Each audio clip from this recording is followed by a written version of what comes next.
I didn't believe the story at first. It sounded too crazy, too far-fetched. But when my friend told me that it happened to him, I had to take it seriously. This is the story of what happened to him at his hostel. It was back in 2015 when my friend got into a merchant Navy academy in Washington.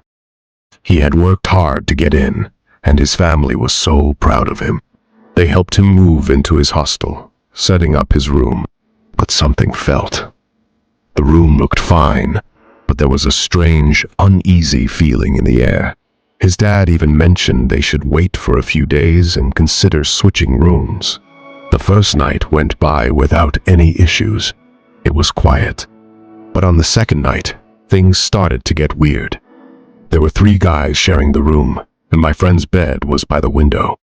As he was drifting off to sleep, he heard something. It sounded like people arguing, but it wasn't clear where the voices were coming from. His friends were awake too, but they couldn't explain it.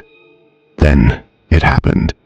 My friend found himself in the middle of what felt like a nightmare. He was caught in a fight. People were shouting, hitting each other, and he could feel it. He could feel the punches, the blood dripping down his face. And just like that, he woke up, gasping for air. The sounds were still there, faint but real. It didn't feel like a normal dreaming. It felt too real, too vivid. The next morning, he told his friends about it, but they just laughed it off. They said it was just his mind playing tricks on him. But my friend couldn't shake off the feeling that something was wrong. Over the next few days, things got worse. He started feeling sick, a fever and cold that wouldn't go away, no matter how much medicine he took.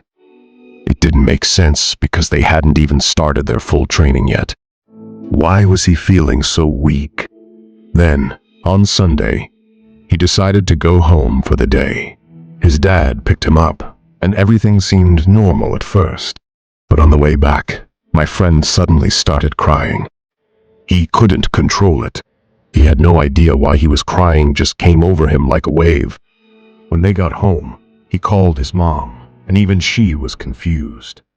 He had always been strong, never the emotional type. But something was clearly wrong. That night, things got even stranger. Back at home, he couldn't sleep. He felt like something was watching him, following him. His mind kept racing back to the hostel, the sounds, the dream, or was it something more? When he returned to the hostel, the atmosphere felt even heavier. The strange noises continued, and every time he tried to sleep, he felt like someone or something was standing over him, watching. He became paranoid, always looking over his shoulder. He was barely sleeping. His health kept deteriorating, and he knew something dark was lurking in that room. Eventually, he couldn't take it anymore. He asked to be moved to a different room, but the damage had already been done. Whatever had attached itself to him was still there, lingering. He never fully recovered from the experience. To this day, he swears something was in that room with him, something that didn't want to let him go.